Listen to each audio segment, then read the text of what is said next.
When you walk into their offices, you're struck by this beautiful carving of a tree on their wall. And it makes me think of the roots of a tree which take in nutrients, the leaves of the trees which take in nutrients, and they provide shelter. And so I see Guayacán just living that every day, trying to shelter entrepreneurs, trying to help people who want to create jobs for the island.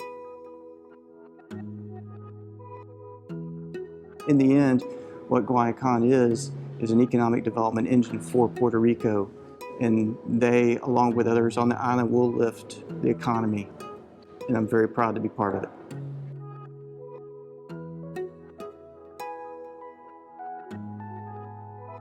Our founder, Enrique Adsuar, strongly believed that the creation of a local private equity market was the way to guarantee sustainable economic development for Puerto Rico. You cannot talk about Grupo Guayacán without talking about Enrique Adsuar. Ricky was a visionary, a dreamer in many ways. Intelligent, tremendously optimistic. He was always looking for solutions and ways of making things happen. He was very creative. I can attest to that. He had a vision of creating the capital markets in Puerto Rico. And he was very excited about the concept of venture capital and private equity. He saw the disconnect between what Puerto Ricans were investing in and what the needs were, and wanted the corporate culture to change in Puerto Rico, to have more of an entrepreneurial mind. And the vision is, you can see it today in Guayacán 20 years after.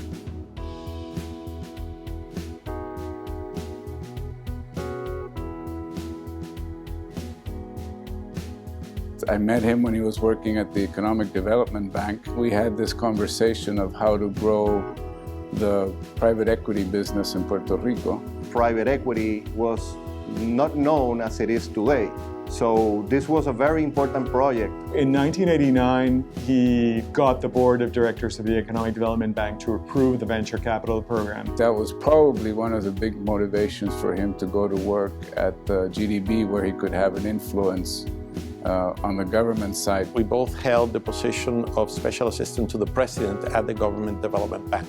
In 1992, he moved to the GDB and took it upon himself to commission a set of research studies on Puerto Rico capital markets. It is out of that study that the idea of Guayacán came to be.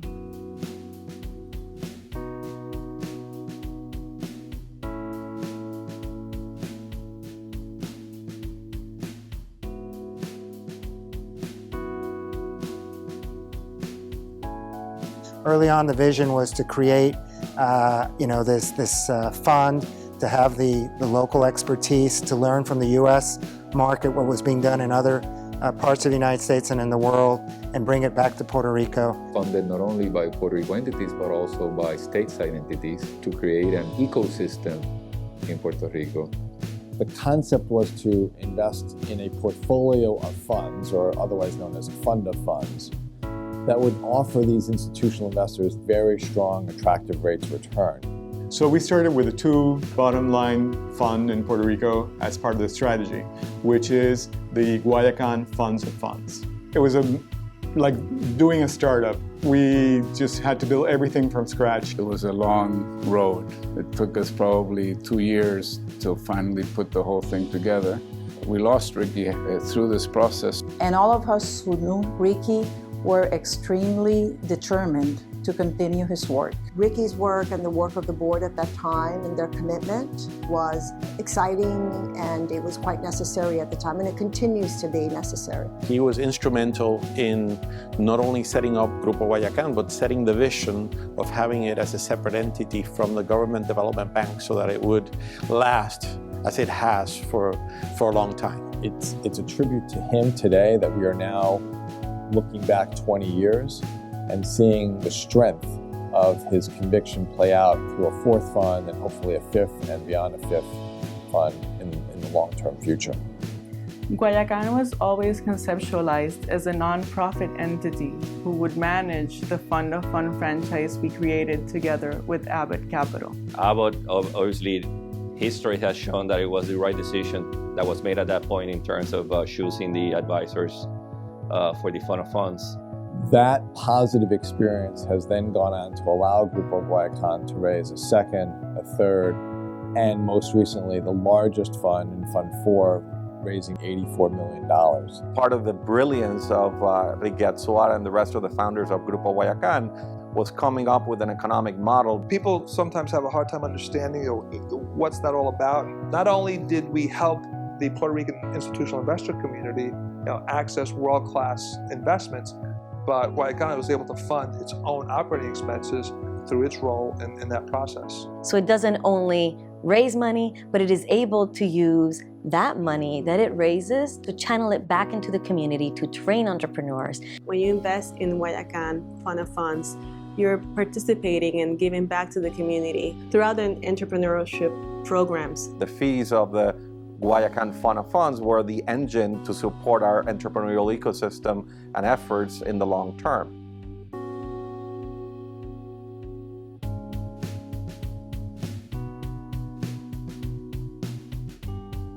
Once the Guayacán Fund of Funds franchise had been established, it was important to begin to bridge the gap between the private equity side and the entrepreneurial development side. Entrepreneurial education, entrepreneurial development, creating the ecosystems that support entrepreneurial activity in Puerto Rico were the second important mandate within the Guayacán original concept.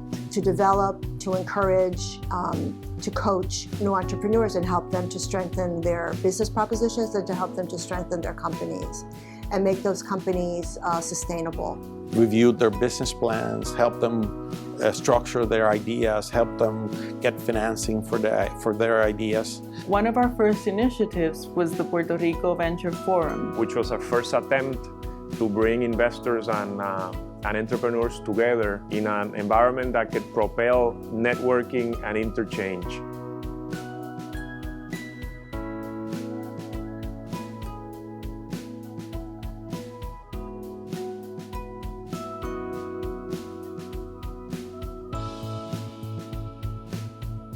There were some really, really great, smart entrepreneurs, but their total focus was the island of Puerto Rico. And I had been trained all my life in terms of thinking globally. Bob Davila came to Guayacán with a vision and a very clear plan as to how the education component of Guayacán should be developed. We decided at that time to really focus in on building a group or a cadre of entrepreneurs who had the mindset and the training to look more globally.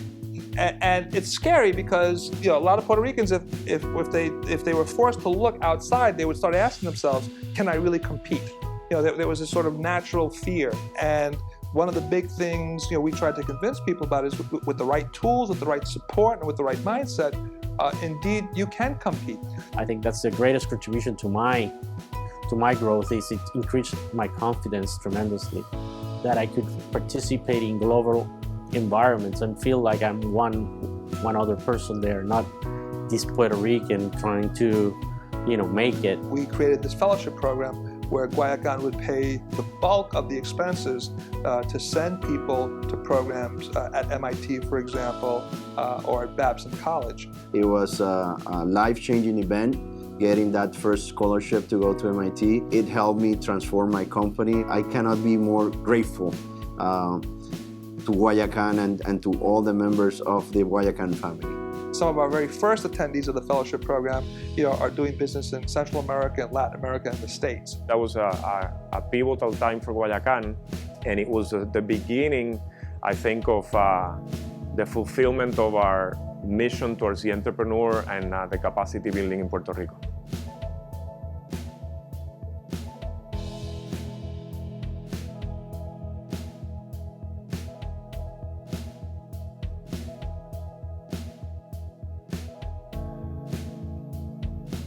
I was a participant in the Enterprise Business Plan competition. We received an email in 2005 about the competition, and that's how we got to know the Grupo Guayacán. I was dreaming of the idea of establishing a biotech company in the island. At the same time, I just saw an ad for this competition, and I thought it would be a great validation, putting my idea to the test. One of the biggest lessons was that actually I didn't know anything about entrepreneurship. It was a great program that it took us kind of like by the hand and showed us all the steps that you needed to take to go from idea to business plan. Our project came in second place, so that was great for the development of our business. If we hadn't had that experience and won the prize, I wouldn't be sitting here right now, and we're very grateful for that. Enterprise has done a great job seeing actual ideas turn into real businesses and succeeding. It's just a great accomplishment. A lot of people know us because of Enterprise. Enterprise was the first startup competition in Puerto Rico. And it seems to have worked because obviously we've got through many years of it, and there's been a lot of successes coming out of it. I think actually something that Guayacán has done extremely well is integrate the concept of mentorship as part of the program. You learn a lot as well, being a judge and being a mentor to these companies and the amazing companies that you're seeing. It's a lot of fun, actually. I always look forward to it, even on Saturdays, but, but we show up.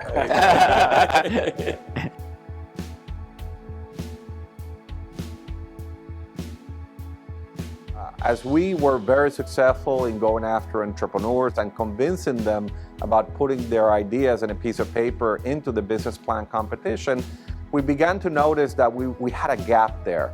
But we were getting people coming to us saying, God, existing companies, existing businesses saying, God, we wish we had those kinds of resources available to us. Why don't we build a program that really targets existing companies in Puerto Rico who have help attractive growth prospects, but just need a bit more knowledge, mentorship, and access to resources to help them grow that business.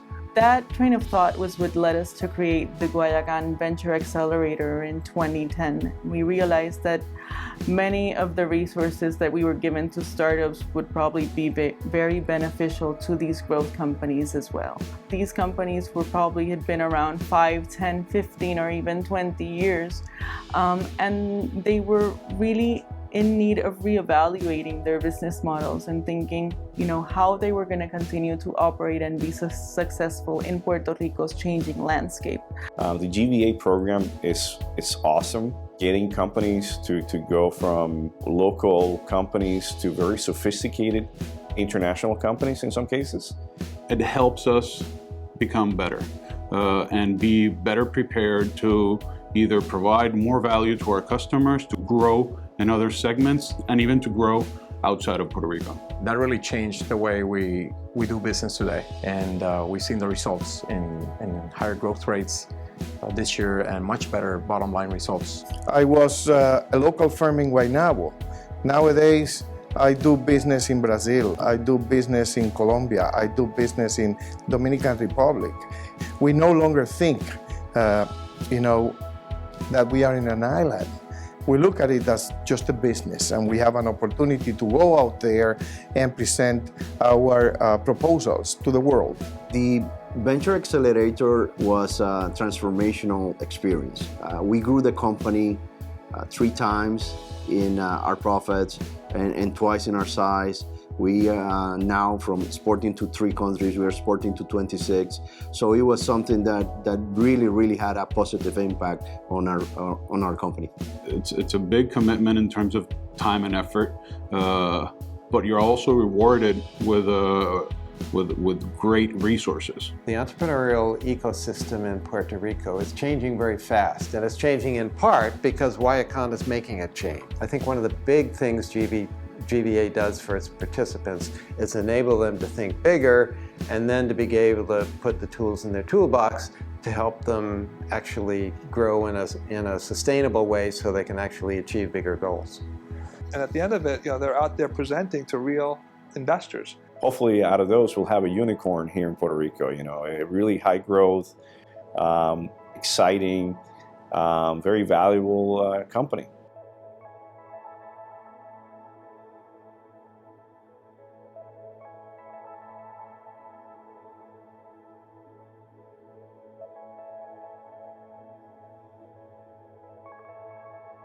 In more recent years, we've been able to launch 2 new programs, I-Corps Puerto Rico and Springboard. About a year and a half ago, we started working with Grupo Guayacán on a grant that we received from the Department of Commerce, and it was to bring was something very exciting, which was the NSF I-Corps program to Puerto Rico.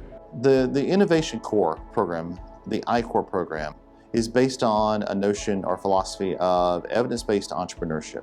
The issue at the core is that it is simply not enough to be an expert in the thing that you are making or the technology that you're bringing.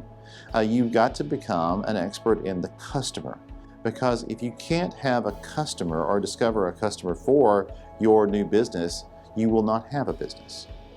Many times people just kind of think that they have the best product in the world, and then it turns out that the customer doesn't want to buy it for whatever reason. Believe it or not, we had a product that we thought was fixed for this market, and we have pivoted and shifted by gaining experience from customer interviews that we realized that they were not looking for this product, but they were looking for this other type of product. So we saved a lot of money and a lot of time by not developing a bad idea. Springboard is our newest program, and Springboard is an example that also helps us bridge the gap between the private equity and venture capital space and our entrepreneurial development programs. We've selected a number of companies that have gone through either I-Corps, Enterprise, or even GBA to participate in Springboard. And the goal in Springboard is to get companies more fundable. So over a 4-month period of time, we'll have one-on-one coaching sessions. We'll train them on how to put the best practices to work in terms of building pitches, in terms of building their executive summaries. And at the end of the process, we'll do what has traditionally been a demo day, where we'll bring a number of angel investors into the crowd. And our hope is that these more fundable companies are actually going to get an investment.